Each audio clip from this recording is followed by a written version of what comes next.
जय साईं राम भक्तों। दुनिया के सबसे बड़े YouTube चैनल साईं जीवन माला में आप सभी का बहुत बहुत स्वागत है। हर दिन की भांति हम लेकर आए हैं शिरडी वाले साईं बाबा की एक सत्य घटना पर आधारित कहानी, जिसमें हम आपको बताएंगे कि आखिर क्यों साईं बाबा को अपने भक्त की गवाही के लिए होना पड़ा कोर्ट में हाजिर। आखिर किसके कारण होना पड़ा साईं बाबा को कोर्ट में हाजिर, और उसके बाद उस जज का आखिर हुआ क्या। तो चलिए भक्तों, शुरू करने से पहले अगर आप सभी इस चैनल पे नए हैं तो चैनल को सब्सक्राइब करके नोटिफिकेशन बेल को ऑन जरूर करें। साथ ही अगर आप भी साईं भक्त हैं, बाबा को मानते हैं, तो कमेंट बॉक्स में ओम साईं राम जरूर बोलें। भक्तों, आज से 45 साल पुरानी बात है। दरअसल शिरडी में एक संत हुआ करते थे जो कि हर दिन साईं बाबा की द्वारका माई में जाते और बाबा की द्वारका माई में जाने के बाद बाबा के धुनी की उदी को माथे में लगाकर वापस आ जाते थे। किंतु वो कभी भी बाबा के समाधि मंदिर में नहीं जाया करते थे, बाहर से ही वापस आ जाते थे। वहाँ के रहने वाले सभी लोग उन्हें जज साहब कहकर बुलाते थे। जब एक बार वहाँ के पुरोहित ने किसी से पूछा कि आखिर सब कोई इन्हें जज साहब क्यों बुलाते हैं, तब वहाँ के पुरोहित ने उन्हें सारी घटना बताते हुए कहा कि एक समय की बात है जब ये जज उत्तर भारत के एक स्थान पर जज हुआ करते थे। उस शहर से लगे एक छोटे से गांव में एक केवट हुआ करता था जिसका नाम भोला था। ये व्यक्ति न सिर्फ नाम से बल्कि स्वभाव से भी भोला था। यह व्यक्ति इतना सीधा साधा और इतना भोला था कि इससे कोई भी कुछ भी पूछता कि भैया इस विषय में कुछ बताते हो, जानते हो क्या, तो ये कहता था मुझे कुछ भी नहीं मालूम, जो जाने मेरे साईं बाबा जी जाने। भोला साईनाथ महाराज का बहुत ही बड़ा भक्त था और चलते फिरते काम करते हुए हर समय साईं राम जपा करता था, और जो भी उसके सामने से निकलता उसे हाथ जोड़कर साईं राम कहा करता था। उस भोला के एक लड़की और एक लड़का था, और जब उसकी एक लड़की की शादी की आयु हुई तो उसके लड़कों ने उससे कहा कि पिताश्री क्यों ना बहन की शादी के लिए यहाँ के साहूकार से कुछ कर्ज लेकर हम बहन की धूमधाम से शादी कर देते हैं, और फिर हम खेती किसानी का काम करके कुछ समय बाद साहूकार के पैसे को ब्याज सहित लौटा देंगे। भोला के पिताजी ने ठीक समझा। अब भोला ने एक निश्चित अवधि के लिए साहूकार से पैसे कर्ज में ले लिए और निश्चित अवधि बाद उसने साहूकार के संपूर्ण पैसे लौटा दिए। यहाँ भोला ने बड़ी धूमधाम के साथ अपनी बेटी का विवाह भी संपन्न करा दिया। जब भोला ने सेठ जी को सारे पैसे लौटा दिए, तब सेठ जी ने भोला को एक पर्ची दी जिसमें लिखा था कि भोला ने सेठ जी को सारे पैसे ब्याज सहित चुका दिए। सेठ जी ने भोला को कहा, भोला इसे पढ़ लो और देख कर बताओ। अब वो भोला बेचारा तो सीधा साधा और अनपढ़ था। हमेशा की तरह भोला ने कहा कि जो जाने मेरे साईनाथ जी जाने, जो जाने मेरे साईं बाबा जाने। यह सभी सुनकर उस सेठ के मन में लालच आ गया और उसने भोला से कहा, भोला जरा मेरे लिए एक गिलास पानी तो ले आओ। जब भोला पानी लेने गया तो उस सेठ ने उस पर्ची को दूसरी पर्ची से बदल दिया जिसमें लिखा था कि भोला ने अभी तक साहूकार के पूरे पैसे नहीं चुकाए हैं। कुछ समय बाद सेठ जी ने भोला के खिलाफ कोर्ट में केस दर्ज कर दिया।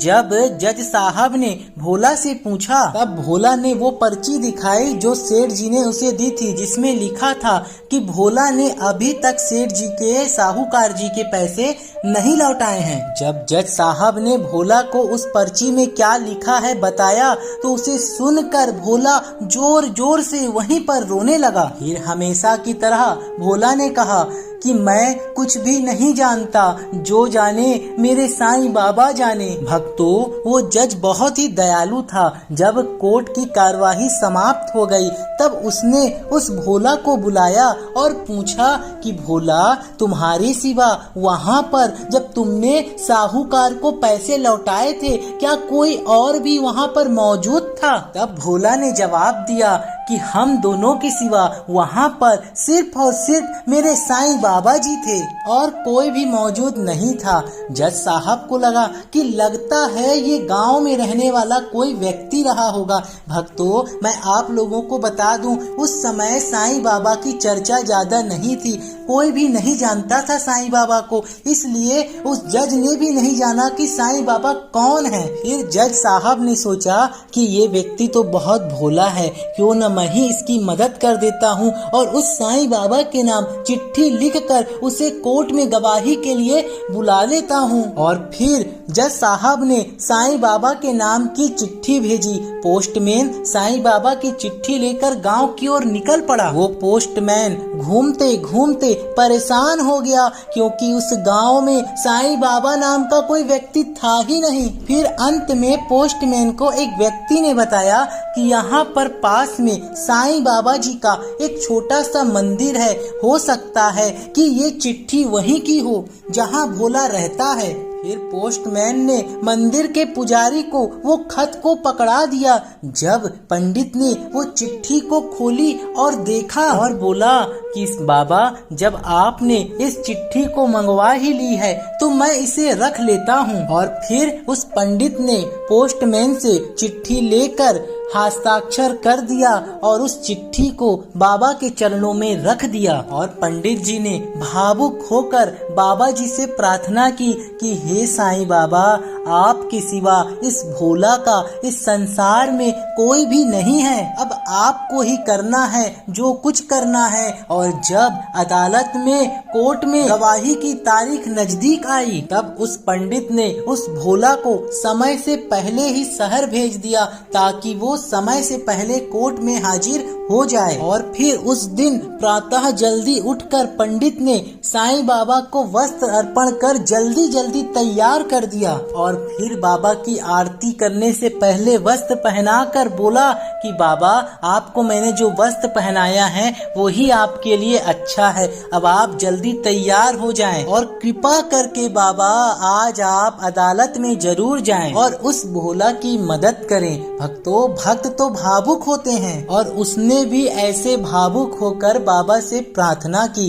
अब अदालत में जज ने जब भोला से पूछा कि कहाँ है तुम्हारे साईं बाबा जी, तब भोला ने कहा वो तो कण कण में व्याप्त हैं, वो तो हर जगह पर हैं। और उसने कहा कि होंगे कहीं आसपास। फिर जज ने अपने चपरासी को साईं बाबा के नाम के व्यक्ति को बुलाने का आदेश दिया। जब चपरासी ने 2 से 3 बार बोलकर आवाज लगाया कि साईं बाबा जहाँ कहीं भी हो हाजिर हो, साईं बाबा जहाँ कहीं भी हो हाजिर हो, ऐसा जब 2 से 3 बार चपरासी ने कहा तब सबने देखा कि एक बूढ़ा सा व्यक्ति सफेद कपड़ा पहने, हाथ में झोली लिए और खड़ाऊ पहने धीरे धीरे कोर्ट की ओर चला आ रहा है। फिर जज साहब ने उसे कटघरे में खड़ा करके साईं बाबा से पूछा कि क्या तुम्हारे सामने उस साहूकार के सारे पैसे भोला ने चुका दिए हैं? तब साईं बाबा ने कहा हाँ। तब जज साहब ने कहा कि तुम्हारे पास क्या सबूत है? तब उस बूढ़े व्यक्ति साईं बाबा ने कहा कि आप उस साहूकार को यहीं पर रोक कर रखें। इनके घर पर 2 सिपाही भेजकर इनके घर में रखी 2 अलमारी में से पहली अलमारी के तीसरे खंड में 22वें नंबर की फाइल को खोलकर देखी जाए और आपको वो पर्ची मिल जाएगी जिसमें लिखा है कि भोला ने साहूकार के सारे पैसे ब्याज सहित लौटा दिए। और जज ने वैसा ही किया। उन्होंने 2 सिपाही भेजे और वहां पर जाने के बाद जब साहूकार के घर की अलमारी खोली और वहां पर्ची मिली तो ये सभी देखकर जज साहब ने उस भोला को बरी कर दिया और फिर उस सेठ को दंडित भी किया। फिर उस गवाह के जाने के बाद जज ने भोला से पूछा कि ये साईं बाबा कहाँ रहता है? तब भोला ने कहा, वहीं जहाँ हम रहते हैं। तो जज ने पूछा कि तुम कहाँ रहते हो भोला भाई? तो उसने कहा, मंदिर में। तो जज साहब ने पूछा, क्या इन्होंने ही उस मंदिर को बनाया है? तब भोला ने कहा, साहब अब मैं आपको क्या समझाऊं, आप तो पढ़े लिखे हैं। क्या है, पढ़े लिखे लोगों को भगवान और भक्ति की बातों को समझाना बहुत ही कठिन होता है। फिर भोला ने कहा कि ये वो हैं जो उस मंदिर में बैठे हैं। फिर भोला के जाने के बाद फिर जज साहब ने पोस्टमैन को बुलाकर पूछा कि ये कौन है? तब पोस्टमैन ने बताया कि ये वो नहीं है जिन्होंने चिट्ठी लेते समय हस्ताक्षर किए थे। और फिर जज साहब जब उस गांव में गए और जब उन्होंने वहां जाकर देखा और जब उन्हें पूरी बात का एहसास हुआ, तब वो दौड़कर अपने घर को वापस आए, बंगले को वापस आए और वहां आकर फूट फूट कर रोने लगे और उन्होंने उसी दिन अपने पद से इस्तीफा दे दिया। तब लोगों ने उन्हें बताया कि ये तो आपके लिए खुशी की बात थी कि आपको शिरडी वाले साईं बाबा के दर्शन हो गए, आप रो क्यों रहे हैं? तब उन्होंने कहा कि जिसकी अदालत में हर कोई को एक दिन खड़ा होना है, वो खुद आज मेरी अदालत में थे। मुझे बिल्कुल भी नहीं पता था कि ये शिरडी वाले साईं बाबा थे।